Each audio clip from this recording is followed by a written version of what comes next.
I'm Jay Schweitzer from Gramercy Typewriter Company.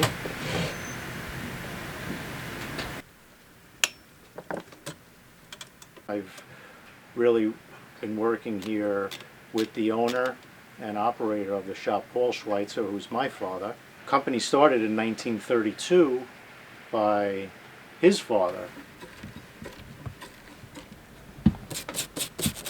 We sell machines on a daily basis, and a lot of the clientele are very, very young. The interest looks like it's not going away.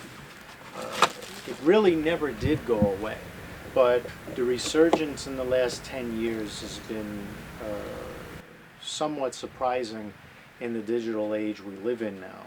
So we'll see that these young people, they do have all their gadgets with their phones and computers and laptops and iPads and whatnot, but yet they still want to have a trusty old typewriter around to do certain things, and it's really nice to see, and it's certainly going to keep us around for a while.